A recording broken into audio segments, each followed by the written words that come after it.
จากจะมีสูตรของอักนี้เอาคอมเพรสไงนี่เนี่ยครูมีการถนัดติดใบจ่าไม่เรียนภาษาไม้จังไม่เรียนไงนี่ไม่เรียนตีมาเพลย์ปรำปี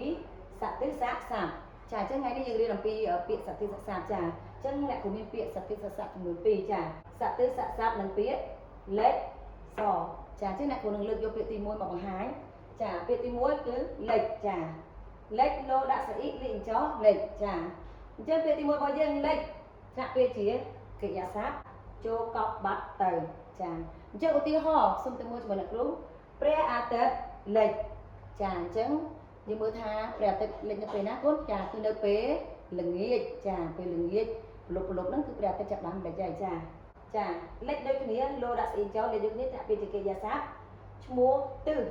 ចាឈ្មោះទិសអញ្ចឹងយើងដឹងហើយណាទិសរបស់យើងមានចំនួន4ណោះចាអញ្ចឹងនៅក្នុងចំណោមទិសទាំង4នោះគឺមានទិស1ចាឈ្មោះថាទិសខាងលិច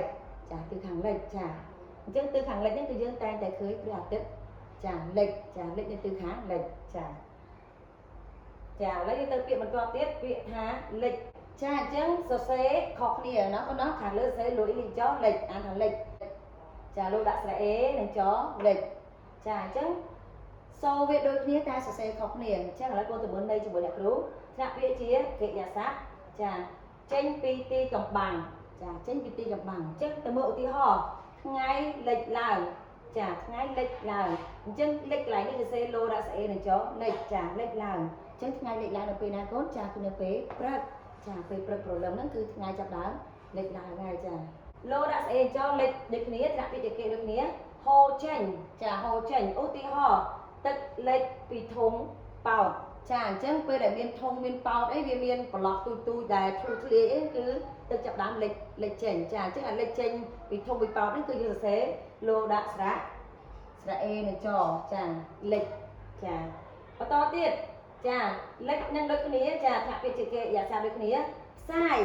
ចាផ្សាយអញ្ចឹងឧទាហរណ៍លិចលឺដំណឹងចាឧទាហរណ៍កន្លងមកហ្នឹងក្រសួងសុខាភិបាលបានប្រកាសឲ្យឪពុកម្ដាយដែលមានកូនអាយុក្រោម5ឆ្នាំយកទៅបន្តចាបន្តវ៉ាក់សាំងការពារជំងឺគ្រុនស្វិតដៃជើងចាអញ្ចឹងនៅពេលដែលក្រសួងសុខាភិបាលចាប់ផ្ដើមផ្សព្វផ្សាយចាដំណឹងហ្នឹងហើយបានលើទៅដល់ឪពុកម្ដាយរបស់ក្មេងៗហើយពួកគាត់ក៏បានយកកូនទៅទទួលការបន្តវ៉ាក់សាំងការពារជំងឺគ្រុនស្វិតដៃជើងនៅតាមមណ្ឌលសុខភាពចាលេខថ្នាក់វិទ្យាកិរិយាសព្ទបង្ហាញចាបង្ហាញអញ្ចឹងឧទាហរណ៍លេខមុខ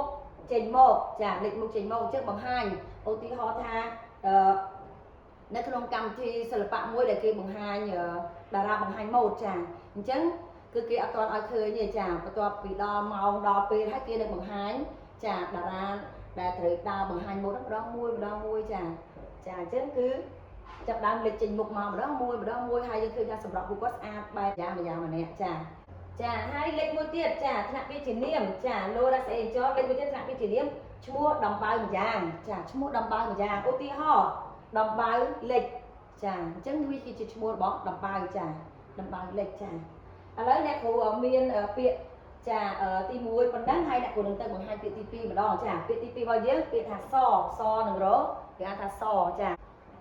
សថ្នាក់វិជ្ជានាមព្រួញកម្មធ្នូកម្មស្នាចាកម្មស្នាឧទាហរណ៍ធ្នូសចាអញ្ចឹងធ្នូសចាពាក្យទី2សនឹងរចាសនឹងរសដាក់ពាក្យជាកិរិយាសព្ទរលឹកឃើញចារលឹកឃើញចាអញ្ចឹងកន្លែងនេះឧទាហរណ៍រសជាតិដឹងជាតិចាអញ្ចឹងរលឹកឃើញយ៉ាងម៉េចរសជាតិអញ្ចឹងកូនអរគ្នាប្រកាសជាធ្លាប់បានគិតទៅដល់ពេលដែលយើងញ៉ាំម្ជូរមែនទេចាអញ្ចឹងពេលដែលដាក់ម្ជូរចូលមាត់ទៅផ្លែតលឹងទឹកហ្នឹងយើងនឹកឃើញរសជាតិមួយហ្នឹងគឺថាជូរខ្លាំងមែនទែនចាហើយយើងសម័យឃើញទឹកមុខមិត្តភ័ក្តិរបស់យើងនៅពេលដែលញ៉ាំជុំគ្នាគាត់ធ្វើមុខជូរយ៉ាងម៉េចចាអញ្ចឹងគឺអាភាពសប្បាយរីករាយហ្នឹងដកជាប់ថាអូពេលដែលធ្វើមុខជូរគឺបែបហ្នឹងចាអញ្ចឹងរសជាតិជូរចាឬក៏រសជាតិប្រៃផ្អែមល្វីងអីចឹងទៅតាមអ្វីដែលកូនបានញ៉ាំហ្នឹងចាហើយដឹងជាតិមួយជាតិចានៅពេលដែលយើងយករបស់ទាំងអស់ហ្នឹងដាក់ចូលក្នុងមាត់យើងប៉ះជាមួយអណ្ដាតយើងចាប់ដើមដឹងជាតិចាដឹងជាតិជូរដឹងជាតិប្រៃល្វីងចាអញ្ចឹងសថ្នាក់ពាក្យជាកិរិយាសព្ទកន្លែងនេះរលឹកឃើញចារសជាតិដឹងជាតិចាដឹងជាតិប្រៃផ្អែមអញ្ចឹងទៅចាពាក្យបន្តទៀតសចាកន្លែងនេះសគឺយើងអានថាសទេតែអត់មានរទេចាសថ្នាក់ពាក្យជាគុណកិរិយា ពណ៌សម្បុរចាពណ៌សម្បុរអញ្ចឹងឧទាហរណ៍នាងមានសម្បុរសស្អាតចាអញ្ចឹង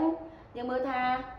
មនុស្សម្នាក់តែតែមានពណ៌សម្បុរខុសគ្នាមានអ្នកដែលមានពណ៌សម្បុរសស្អាតអ្នកខ្លះពណ៌សម្បុររាងខ្មៅអ្នកខ្លះខ្មៅស្អែមពណ៌ស្លែកបាយនៅក្នុងឧទាហរណ៍បានអ្នកគ្រូថាចាពណ៌សម្បុរកន្លែងនេះនាងមានពណ៌សម្បុរសស្អាតចាពណ៌ពាក្យបន្ទាប់ទៀតសចាសចាថាពាក្យកិរិយាសព្ទចាក់ចុះព្រាវដោយស្នចាដោយស្នអញ្ចឹងឧទាហរណ៍សត្រីចាអញ្ចឹងកន្លែងនេះដូចគេមានស្នមួយស្រួចសម្រាប់ពេលដែលឃើញត្រីអញ្ចឹងគឺគេគប់ស្នហ្នឹងទៅឲ្យចំត្រីទៅគឺត្រីជាប់ជាមួយនឹងស្នហ្នឹងឯងចាពាក្យបន្តទៀតចាសថាពាក្យកិរិយាសព្ទសំដែងអាការៈឲ្យឃើញច្បាស់ចាសថាពាក្យកិរិយាសព្ទសំដែងអាការៈឲ្យឃើញច្បាស់ចាអញ្ចឹងឧទាហរណ៍សំដីសជាតិមាយាទសពូជចាអញ្ចឹងកន្លែងនេះគឺចង់បង្ហាញពួកអ្នកគ្នាថាការសំដែងអាការៈឲ្យឃើញច្បាស់តាក់ទងជាមួយនឹងអិរិយាបថរបស់យើងពាក្យសម្ដីរបស់យើងបើសិនបើយើងជាក្មេងដែលល្អយើងត្រូវប្រើពាក្យយ៉ាងម៉េចគុណយើងត្រូវប្រើពាក្យបាទចានិយាយពាក្យថាខ្ញុំប្រើពាក្យល្អទៅកាន់អ្នកដទៃចាអញ្ចឹងសម្ដីសជាតិមាយាទសពូជអញ្ចឹងកន្លែងនេះនៅពេលដែលយើងនិយាយអ្វីដែលល្អធ្វើអ្វីដែលល្អគឺបង្ហាញអំពីពូជអំបូរចាវងត្រកូលរបស់យើងគឺជាមនុស្សល្អចាអញ្ចឹងកន្លែងនេះគោលដៅនេះគឺគួរតែចងចាំដល់គ្នាថានៅពេលដែលយើងខ្លាចជាមនុស្សល្អចាគឺបង្ហាញអំពីចំនួនជីដូនជីតាយើងពងសាវតាសាច់ញាតិរបស់យើងគឺសុទ្ធតែជាមនុស្សល្អទាំងអស់តែប្រសិនបើយើងប្រព្រឹត្តខ្លួនរបស់យើងឲ្យទៅជាមនុស្សដែលមិនល្អគឺគេនឹងមើលឃើញអំពីចាជីដូនជីតាឬក៏ពូជវងត្រកូលរបស់យើងគឺជាមនុស្សអត់ល្អដូចគ្នាអញ្ចឹងកន្លែងនេះគឺព្រះអង្គចង់ឃើញយើងខ្លាចទៅជាមនុស្សល្អក្មេងល្អចាជាយើងត្រូវធ្វើជាពលរដ្ឋល្អទាំងអស់គ្នាដោយខិតខំរៀនសូត្រហើយពេលដែលយើងទទួលបានចំណេះដឹងថ្ងៃក្រោយយើងធ្វើការងារល្អជួយសង្គមរបស់យើងមេរៀនថ្ងៃនេះសង្ឃឹមថានឹងជួយកូនបន្ថែមទៀតហើយប្រាប់ទានពលគុណជម្រាបលា